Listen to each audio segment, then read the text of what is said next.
Yes, and welcome back to the Tottenham Concept. Listen, you can do two things for me, not one, two. Number one, I want you to big up your damn selves for clicking on this video.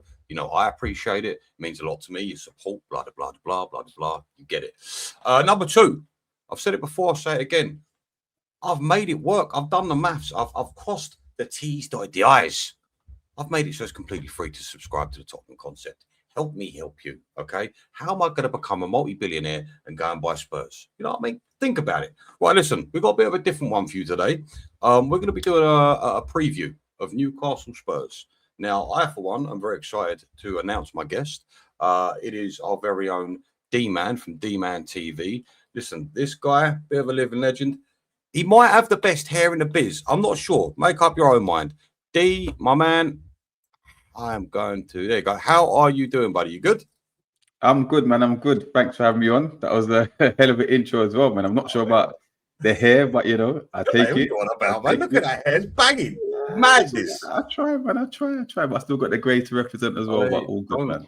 I'm starting to lose mine, mate. I'm a little bit nervous. I'm trying to. I might go and get one of those toupees or something. I don't know.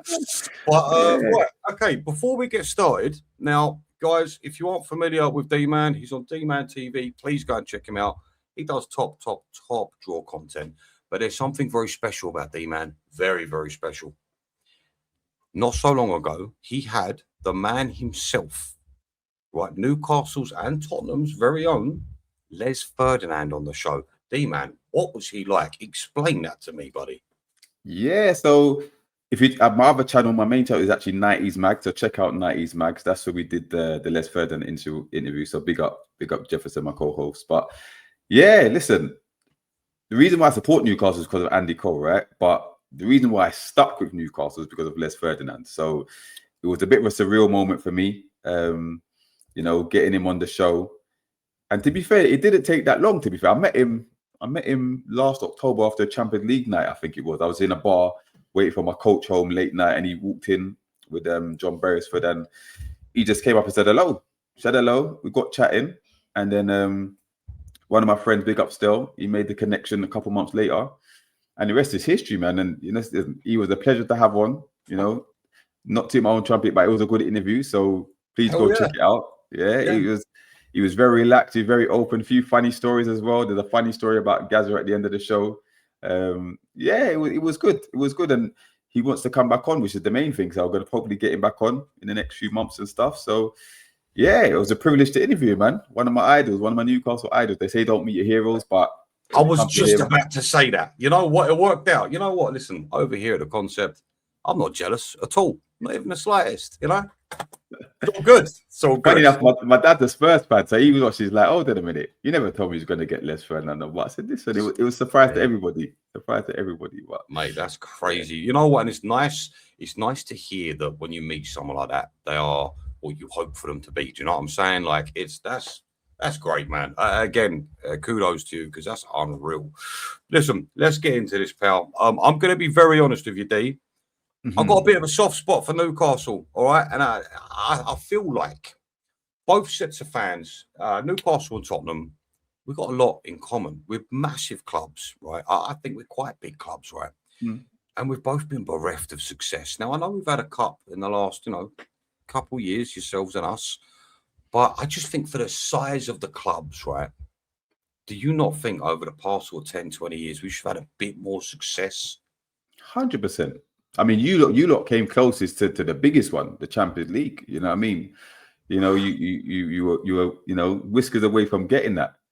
I can only dream of that. But yeah, I mean, you've had more success than mine. But you're right. Like for the size of the clubs and the quality of players that we've had over the years, I think it's a wonder why. I'm not saying the league, but a couple cups here and there. Like I don't understand why we haven't done it. The league now, especially with Newcastle's case, because of PSR and SCR and all that stuff, whatever, I can understand in it. I'm not going to go into the inequalities there. But in terms of cup success, yeah, I mean, even going back to when I first started to support Newcastle, like a few years later, we got to 2 back-to-back FA Cup finals and we lost both of them 2-0. You know what I mean? And then I thought, you know, it would be only a matter of time before we get there. And then all of a sudden, 20, 30 years later, I was still waiting. But football's a funny old game. You never know. You never know what the future holds, man. Yeah, mate. I agree. I agree. Look, hopefully it's on the up and up for both of us. Look, I don't think you can speak about Newcastle also without mentioning. Look, listen. Let's be honest. You guys have been gutted a little bit. You know, you've lost Bruno. You lost Tonali. You lost Gordon. Gordon as well. Oh my. Isak, yeah. And I don't know how you feel about this one, but I feel like he's been a good servant for you. You lost Trippier as well. I mean, he wasn't like great last season. I think he was injured quite a bit, wasn't he, last season? Yeah, but he was our most important signing of the takeover era. You know what I mean? He's the first one through the door, that came. Yeah. And, took a pay cut, could have been relegated. And, he set the ball rolling. So big up Trippier, man. Big up Trippier. Mate, to be honest with you, it's funny. When we sold him, I don't know how, but the fans convinced themselves, yeah, this guy's done. I think when we sold him, he was like 29, I want to say. Everyone was like, this guy's done. He had his best years after he left Tottenham. I'm not saying there's a connection there, but, I mean, you got maybe clubs and fans need to value players a bit more. I don't know. But I wanted to ask you, given this new look Newcastle, I mean, how are you feeling? Look, you've lost these big players. How do you feel about the players you brought in to replace them? You know what? So if you take it back to forget Isak, let's talk about this summer where we've lost, Gordon, Tonali, and Bruno. Yeah. Now, people that know me know that I wasn't Gordon's biggest fan. I thought he checked out 18 months ago, so I wanted him gone anyway. Tonali, I knew he would leave. Once Isak left, I said Tonali will be the next one next summer. So, with no disrespect to you guys, I was surprised that he went to you, but we got good money for him. So you can't turn down the amount of money that we sold him for. You can't turn your nose at that. Bruno, I knew Bruno checked out after the last game of the season. When I saw his body language, I said, you know what, he's gone. But at the same time, given what he's done for the club and what he meant to the club, that's the one of the three that really rocked me. And it concerned me at the time more because Eddie Howe was still there. Because I said, sure. And it's a fact that Eddie Howe's only won one league game without Bruno. You know what I mean? So the loss of Bruno would I don't know what Eddie Howe would have done. But then when Eddie Howe left, because I wanted Eddie Howe gone a while ago, and he left. Unlike most, I was still, when I saw we started signing these youngsters, the Sean Sturrs, the Bambas, the Torres. Yeah, I didn't know much about them, but I knew they were promising youngsters. I did my little research on them, and I was quite infused because last summer we tried to go for these Premier League proven, overpaid, and got exposed. They all went wrong. Yeah, so we blatantly changed our approach, which I like to see. Young talent, not Premier League, young European talent, whatever. I thought, okay, this is pretty good. This is pretty good. We've got the new manager, which again, I didn't know much about him, but once I did my research, I was convinced, and it didn't seem like a panic appointment. Okay. So even up until the last week or two, when everyone was telling me Newcastle were getting relegated, we're in trouble, I was still optimistic because I thought that there's no way they're going to go into the season without any further experience. I did start to waver a little bit once we got linked to Højbjerg and then he rejected us, and then there was Paulinho and he's gone Benfica. I thought, hold on a minute, it might get a little bit sticky. But then I was still thinking I never thought we'd get relegated, never thought we'd be in trouble, and I still don't. And some of these players that we bought, I guarantee you by the end of the season, a lot of people will be taking notes of them and talking about what gems they are. I'm talking the Sean Sturrs and Torre in particular, and Bamba will come good entry, but I think we'll be all right. We'll be all right. Do you know how I see Newcastle? Right, initially, before that first game, I thought to myself, Newcastle are genuinely a bit of a wounded animal. All right, it's been. I would say it's been tough for you guys, but in all fairness, and I want to get to that first, by the way. In all fairness, I think when you came out against Liverpool, you didn't bend down. You gave them as good as you got. As far as I'm concerned, to pick up a point for Liverpool, as a Spurs fan, I'd be over the moon with that. But I wanted to ask you, so how did you rate the start of the season for you? Well, going into the game, I mean, first two games, we'll get to your one anyway, but I didn't expect much from this game anyway, because of the fact that, it's a brand new team, brand new manager to the Premier League. Yeah. Liverpool, I know they haven't had the best of pre-season, but they're still Liverpool. And our record against Liverpool is horrible. We haven't beaten them in 11 years in the league. right? So it's been horrible. So I expected a defeat, but I wasn't mad. I just wanted to see a different style of play and some improvement in tactical improvement. That's all I wanted to see. When I saw the lineup, I was happy with the lineup, but the midfield worried me. The Sean Sterling, Miley, I thought very young, they could get exposed. But when the game, I actually went to the game with my son, and when how the game transpired, I was so positive. I know we conceded the last minute goal, which is a bit of a wound, but I was so positive with the fact that we outplayed Liverpool, we deserved to win, and the manager made in-game changes tactically. He set up well, differently in a different formation as well. We defended well, and some of the performances that were put out, particularly Vissa, man of the match performance, given the season that he had. You know, Elanga getting off the mark early as well with a well-taken goal. Like there's so many bright performances I could take from that. I came out there positive. You know what I mean? Again, would like to take all 3 points the way the game transpired, but of course, I was very happy with how we performed. Now it's early doors, but it's a good. Had we lost and not performed well, then you know there would have been more concern. But the fact that we played well and didn't lose, you know, very positive, very positive. Do you know what? No, listen. At the end of the day, as long as you see your team giving it what they've got, for me, I'm happy with that. I don't mind. If we lose because of a lack of quality, so be it. I'm okay with that. But look, you mentioned your manager. So, and I apologise for saying this, there was a few sniggers about his appointment, right? I've done my research on the guy. So he's a 38-year-old German fella. He was a professional player that retired at the age of 24 and has been managing ever since. Now, this guy, I don't want to compare him to Ange Postecoglou because Ange Postecoglou is tactically he's not, you know, he ain't there. He ain't it. Yeah. But in terms of going where he's gone, he's won. I mean, look, at Salzburg, he won back-to-back titles. Listen, regardless, winning back-to-back titles ain't no easy feat for anyone. Yeah. And then he moves on to Saudi and again wins trophies. So for me, like, I feel like this guy could be a bit of a dark horse. And the way you guys set up against Liverpool, I mean, who knows what you guys could do this season? And you've just signed, is it Nico Gonzalez? Game changer. That's a signing. I'd have that at Spurs all day long. But listen, your manager, how do you feel about him? Are you excited? What's your general thoughts? I'm very excited. Again, when he was appointed, I didn't know anything about him. But I immediately did the research on him. And like you said, he's won trophies at Salzburg. He went to Saudi and won the equivalent of the Champions League, I think twice it was. And not only that, you know, it's the different approaches he took with both teams. You know, with Salzburg, it was the Gegenpress, you know, the Red Bull way, you know, philosophy, the Jurgen Klopp, what's the other Ralph Ragnick, that kind of stuff. Yeah. But then when he's gone to Saudi, he's had to play a more controlled way of thinking and managing egos as well. So he's managing young players, he managed egos, and he's managed to do both very well. So to me, that was very positive. The fact that he also was very tactically versatile, not only just the way he plays, but in his formations that he plays as well. To me, this is what Newcastle have been missing because, listen, credit to Eddie Howe for what he did, what he achieved, saved from relegation, the 2 Champions League journeys, the cup as well, and the final. People forget that as well. But towards the end, it was obvious that, you know, he was very tactically limited, very stubborn, loyal to the wrong players, and, you know, same old formation, 4-3-3, and the same type of play. We were just athletes. That's what it was. Yeah. This is refreshing to see a manager that. Because my complaint with Eddie is every time he played, he was out, whether we won or lost, he was tactically outdone by every manager that he faced. Yeah.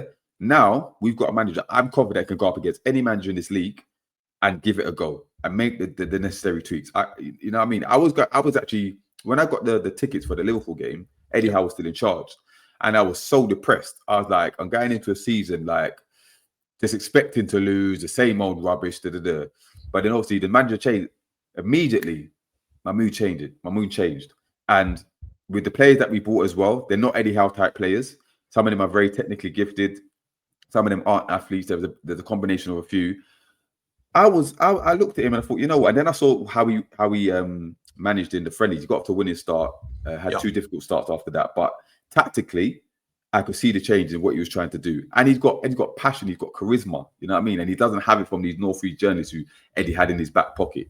They can't get close to him like that. You know what I mean? He's very sharp and he's just refreshing, completely different way of managing. And you have to give him time.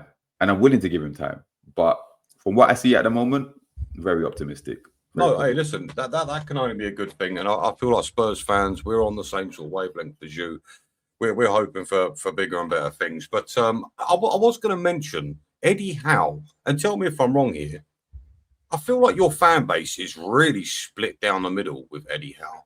You get a lot of fans are saying we should have stuck with him, and a lot of fans saying it was time for him to go. Would you say that's accurate or no? Yeah, I mean, as the season progressed, more and more fans he did good for you, right, D-Man? He did. He's one of our greatest ever managers. You could argue he's our greatest ever manager because he's won the cup in since I've been supporting him. But my problem with him, he had too much power in this club. Yeah. Now, people may agree or disagree, but I strongly believe he's the reason why people forget. People say that the media, especially, oh, the board let him down last summer and No, we had a sporting director who he did not get on with. Our second one, he didn't get on with. And the moment we qualified for the Champions League and won the cup, he has a meeting with the owners, and 2 days later, the sporting director's gone. So no one can't convince me otherwise. Eddie Howe has something to do with that, right?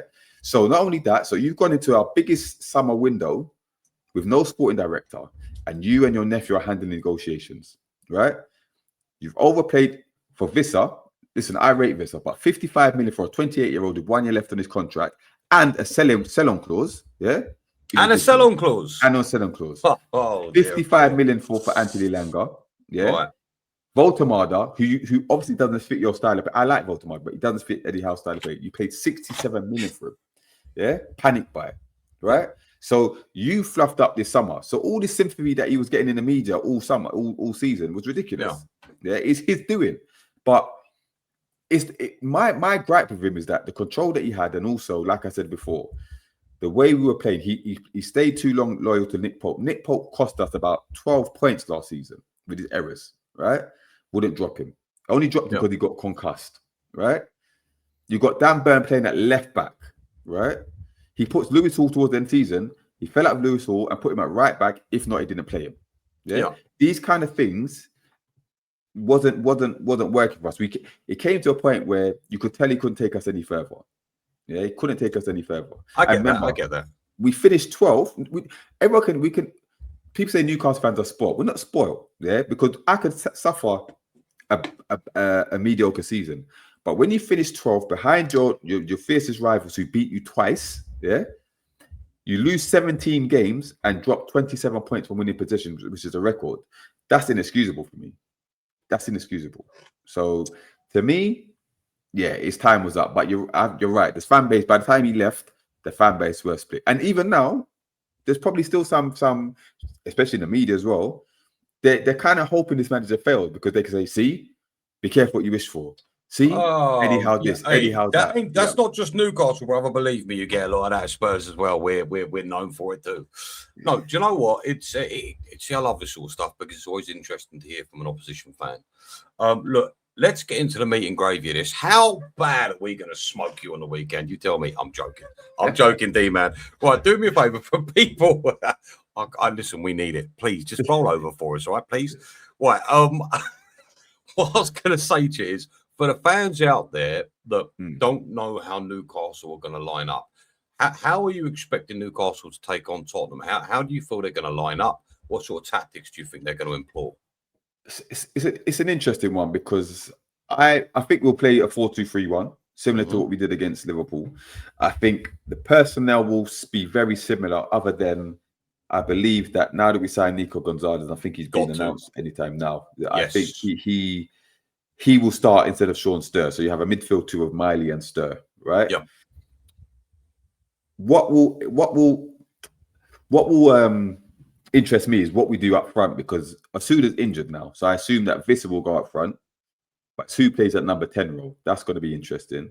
Okay. And also who plays on the left, on the left, because Harvey Barnes started against Liverpool, but you've got Torre, who's rapid, yeah, who could Barnes was probably the weakest link on the weekend, So Torre might get that start, but it'll be a 4-2-3-1. Gonzalez and Miley is in the pivot. Okay. This is up front. But how we're going to play, I think, again, similar to what we did against Liverpool, because I think we will allow you to have the ball and try to hit you on the break. Yeah.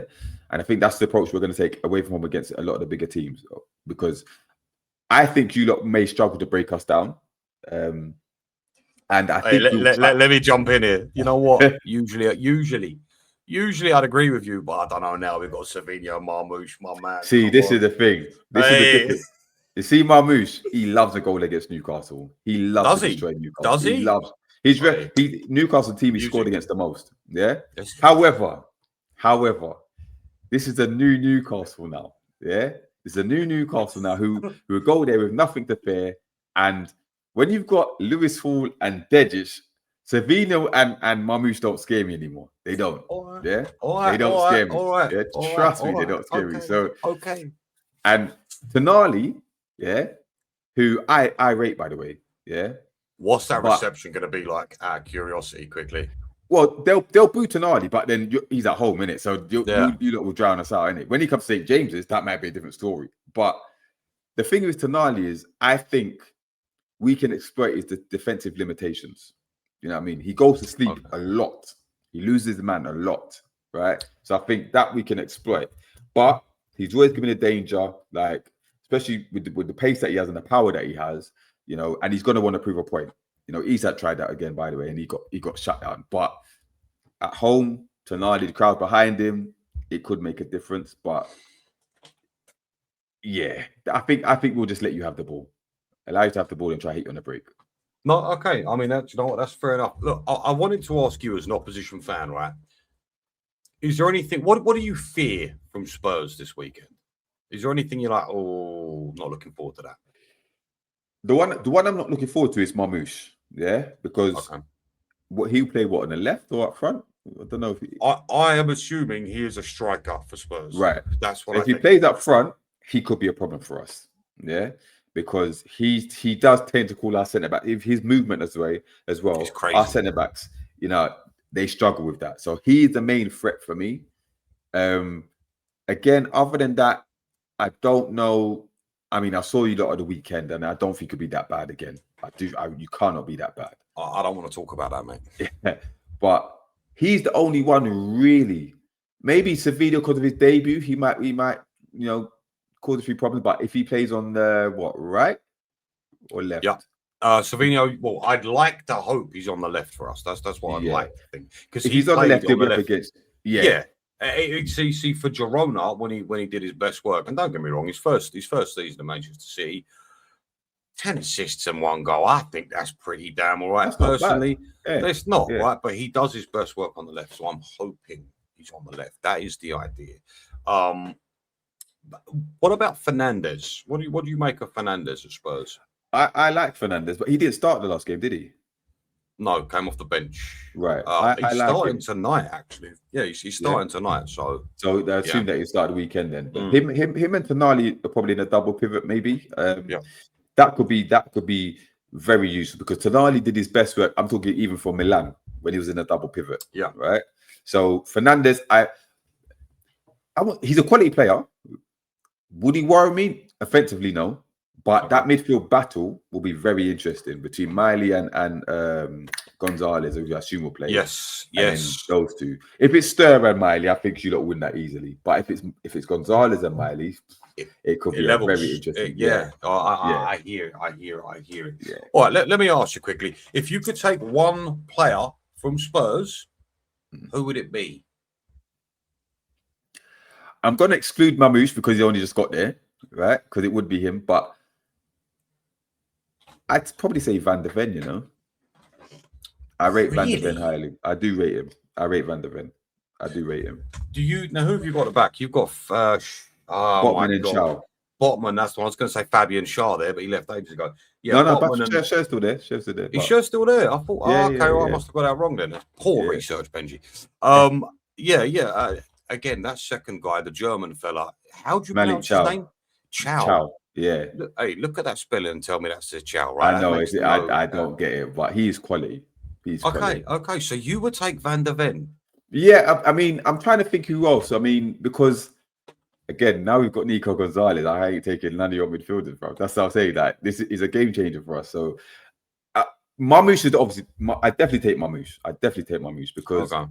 even on our, but then we've got Torre. Because the thing is, but you're set up at the back, though. I think your two defenders are all right. They are. mean, Botman's been shaky pre-season, but on mid against Liverpool, if he could continue like that, then okay. Because even last season he was very shaky as well. yeah. So yeah. but if he continues like that, then we'll be fine. I'll be confident. Fullbacks, no. Goalkeeper, no. Send the two midfielders, no. Hey, come on now. Hey, come on now. Don't come at me with this shit. You're telling me you wouldn't take either of our. Well, I mean, obviously one of them was yours. I'm telling you, you see Gonzalez? He's the difference between us having a decent season and a good season. Yeah? I'm taking him over. People are gonna hate for this, but I'm taking him over Tonali and Bruno G. Like, I think, listen, this guy for the system that we play, not even the Eddie Howe, but for this manager, I think he's perfectly suited, right? And see Lewis Miley, understand he'll get a couple caps at least by the end of the season if he stays fit, because he's that good. Yeah. People talk about Elliot Anderson, whatever. No, Miley, remember, Miley is the business. I'm telling you. Yeah. Hey, but come on. Hey, Miley over Fernandez. Come on now. I'm not stopping Miley for nobody. Okay. Listen, you'll soon understand how good this guy is. You might even see it on Saturday. Are you going to the game? I wish. No, I'm not, unfortunately. Okay. I'm there. I'll be there for the game. But I'm on the TV, don't get me wrong, but yeah, I'm not. I won't be there, unfortunately. Yeah. Mate, I live far away, you know. I live like sort of Brighton area. So I'm a long way. Yeah, I'm about 100 miles all the way. So and you know what the trains are like, they ain't cheap these days. Yeah. But okay, all right. So I just want to do this little thing. So I'd like you to pick out, and I'll go first with Newcastle. I'd like you to pick out two things with Tottenham Hotspurs you think would fix the team or just improve the team, right? I'll start with Newcastle. So I'll give you an example. For me, the two things that I feel you guys need at the moment is one, a proper leader of men. Now, you've got to think, Newcastle have had Peter Bardsley, Alan Shearer, even Bruno G. You know, Bruno G was I think he was a good captain for you guys. I think he picked the players up when they needed to. I feel like that's something Newcastle missing. And the second thing for me is a proper maverick player. Like do you remember Ben Arthur for Newcastle? I know he wasn't out, but you know what I mean? One of my favourite players. This is what I'm saying. Or even an Alan Saint maximum. I feel like Newcastle are missing that true. I mean, Alanga's great, don't get me wrong. He's a good player. But I feel like you're missing that true maverick type. You know, someone who will get the fans off their seat, that kind of player, you know. I mean, we got one in Savinho, you know, so it's all good. But I'm so excited. I'm so excited for that guy. But what would the two things be to pick out at Spurs to maybe help improve? Let me think now. First of all, your stadium, because boy, that is the best stadium in the country. Like, I've been there a few times, and it's either for the NFL, I've been at concerts, I've been for the football. Is it? It's amazing. It's amazing. But if you talk about on the pitch, what do you feel Spurs would need? Two things that Spurs would need. Yeah. I'd say a lot of people say goalkeeper. We've got Kinski. He's 23. He's a bit. Yeah, he's your weakest link, I think, your keeper. But also, okay, you fix the striker thing, because if you're going to play Marmoush striker, because before that, Jesus Christ, it was bad. Yeah, but you seem to fix that. D. I've got to tell you something, brother. Our front three would struggle in League One. Yeah, I'm dead serious. I don't even see them cooking in League One. So it was that bad. But now you fixed it. So yeah, the keeper's the one. Keeper's the main one. Yeah, the main one. Who's the leader in your team, though? Do you know what? That is a really good point, because this is a conversation I have regularly. There is no leaders of men at Tottenham Hotspurs either. Like, for me, I always thought someone like a Christian Romero looked to me like he filled the boots correctly, because, and I don't know if you're the same, But like some of my favourite captains of all time, and I shouldn't say the second one, but I'm going to, people like Roy Keane, Patrick Vieira, that will not accept defeat. They will push and pull their team to where they've got to be. Like, that's the sort of captain I want. Yeah. And I thought Romero was going to do that for us. But you know what? You're right. I look around Tottenham, and the best person I can think of, I mean, damn, man, maybe Andy Robinson, but he's just come to the club. He ain't getting the captaincy. And to be quite honest with you, Robertson, I do this a lot. Robbo, you know what I'm talking about. Yeah. Mate, the amount of times that some of the fans that watch have a go at me for saying that name wrong. I'll probably go with Robbo, but like I said, he's just joined the club. He ain't going to get that captaincy, and in all honesty, he probably ain't going to play as many games as people think, you know. Yeah. The guy's 32. I mean, listen, it ain't the same Robbo that Liverpool had, let's be honest. Oh, hell no. But the experience is there is good to have. The experience is good to have. For sure. Yeah. I mean, look, Van der Ven has been made captain.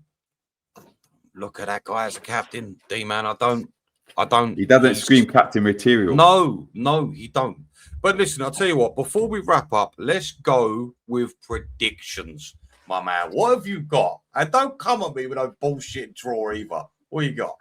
That's right. You ain't going on the fence for this one. No. You know what? I was actually going to say draw, but the thing is that Spurs will not be as bad as they were against Brentford. Yeah, we hope. We hope. Yeah, and as much as Newcastle played well against Liverpool, you know, the whole Kevin Keegan thing, the first game of season home, that helped. So this will be a true test of where we are. That was beautiful, by the way. I saw that at the beginning of that match, man. Emotional. Yeah, my man. Honestly, top draw. Sorry, and credit to Liverpool fans for getting involved in that as well. Yeah, of course. We usually go there and win 2-1, but I'm going to say. Wait, you've just reminded me of something. I'm so sorry. How have we not spoke about this? Newcastle are Spurs' biggest bogey team. Yeah. I have seen you pump us disgraceful scorelines. All right. And this is something you do regularly to us. So I'm going to take that into consideration before I say my score thing. But I don't know if you forgot about that, but I just want to remind you. Oh, no, I remember. Ain't good. I think we're vulnerable right now. Make no mistake. You are vulnerable. I think a load of new players. We ain't gelled yet. I mean, you know what? I know you're playing a little mind game there, but I think we'll go there with. No, it depends how we do tonight, but I will go there with confidence, and I think we're capable of beating you 3-1. You come on my show and fuck me over like that. 3-1. All right, okay. I hear it. I'm gonna go with. I'm gonna be slightly less modest. No, I'm gonna be slightly more modest, should I say? I'm gonna go with, look, if Spurs get some sort of chemistry in the next couple of games, a little bit, and we've got our best players out on the pitch. You know, your Van der Vens, your Van Hecks, who by the way was awful last week. Van Heck was terrible. Yeah. But look, say we get a functioning Van Heck, that'd be lovely, right? You know, Tonali, Fernandez in that double pivot. Again, we don't really have a 10 right now, so that's a bit of a concern. You know, and we've got Savinho and Marmoush coming at you. I mean, if we find some sort of spark, I do think maybe you could be in trouble. I'm gonna go. I'm not saying this with chest either. I'm gonna go 2-1 Spurs. Okay. Yeah. Yeah. All right. But listen, D-Man, my friend, thank you so much for coming on the Tottenham Concept today. I am massively grateful. I hope to have you again sometime. I want to ask you, where can people find you next? Yeah, my main one is 90s Mags, 90S Mags. Me and my co-host Jefferson record at least once a week, sometimes more. So that's my main one. You can catch my little videos, my previews and stuff on D-Man TV. And I also do a radio show on Saturdays on Top FM 95.5, a football show, D&D Footy Factory. We discuss all things football. That's Saturdays 10 till 12 on the DAB as well. So, yeah, I'm about. I appreciate that. Hey, listen, guys, make sure you go and check that out. Pronto, ASAP. It'd mean a lot to me. It'd mean a lot to D. Look, we do this for you guys. And as far as I'm concerned, going to shine a bit of love. It don't cost nothing, all right? It don't cost nothing. D-Man, you are an absolute legend. Thank you for coming on. And I will catch up with you next time. In the meantime and in between time, I will catch up with you lot later. Take care. Do it! Just do it! Don't let your dreams be dreams. Yesterday, you said tomorrow. So just do it! Make your dreams come true! Just